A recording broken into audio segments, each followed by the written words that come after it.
Representative Ivy Spohnholz.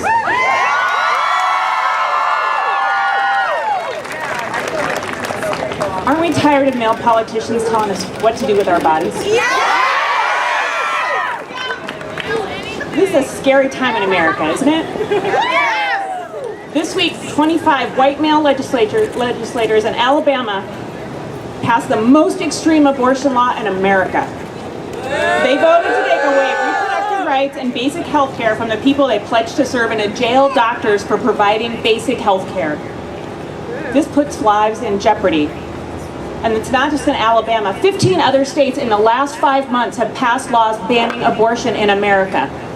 This is a scary time in America. Not here! Yes, not here. But I am so damn heartened to see so many of you out there today. I'm so heartened to see so many people I have never met before showing up for women's reproductive rights. I'm so excited to see so many male allies out there standing up for the women.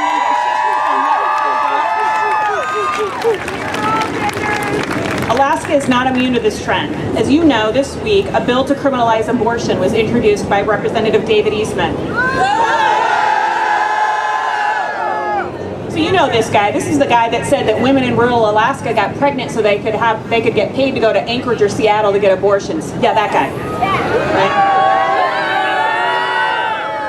This bill, it's House Bill 178, would define life as beginning at conception, make all abortion murder, send doctors to jail for life for doing their jobs, eliminate access to emergency contraception, and try to circumvent our Alaska state constitution's right to privacy. That's unacceptable. So, I'm the co-chair of the House Health and Social Services Committee, along with the amazing Representative Tiffany Zolkowski, an amazing Yupik woman from Bethel. She and I, along with Representative Garen Tarr, thank you for coming out today, Representative Tarr, a strong champion for women's reproductive rights. We're going to hold the line, right? We're not going to hear an unconstitutional bill. We're not going to give this bill the light of day because it doesn't deserve the light of day.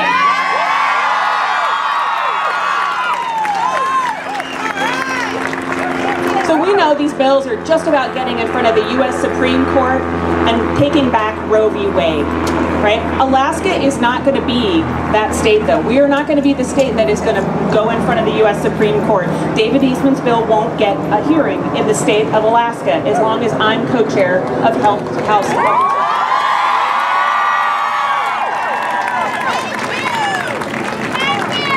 So this is a time when we need to note that representation really matters. In the state of Alaska, we have 38% of our elected officials in the legislature are women. In Alabama, it's 16%. That's a problem, right? We need more women. We need more women in elected office in Alaska. We need more women elected in Alabama. We need more women elected all across the United States. So if you're running for office, I want to give a shout out to my sisters over here with Alaska Women Ascend. Where'd the sign go? Oh, look at this, they're right down in front.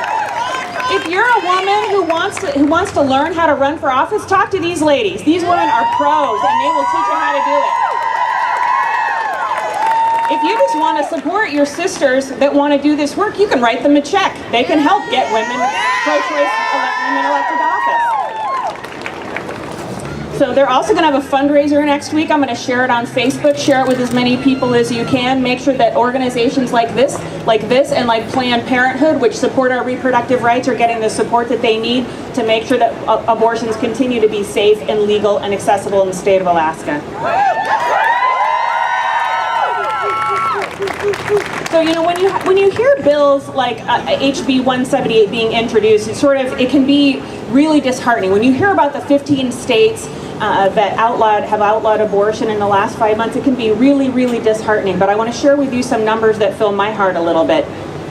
We're not losing the battle for hearts and minds in America. We're not alone. We are the silent majority. We are silent no more, right? Respect that.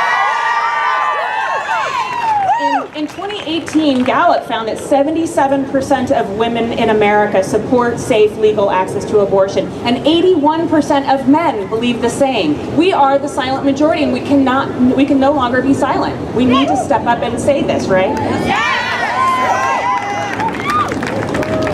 I don't know if many of you know this, 25% of American women have actually had an abortion.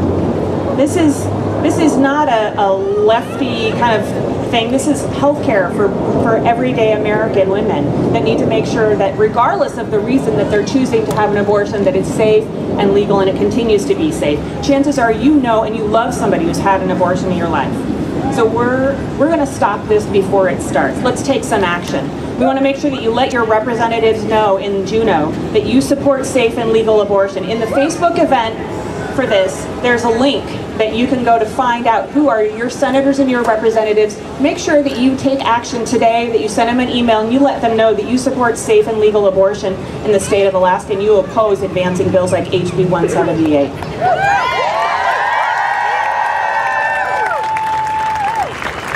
So I want to do one more recognition. I want to recognize that one of our best male allies in the state, Mayor Ethan Berkowitz, is here with his wife.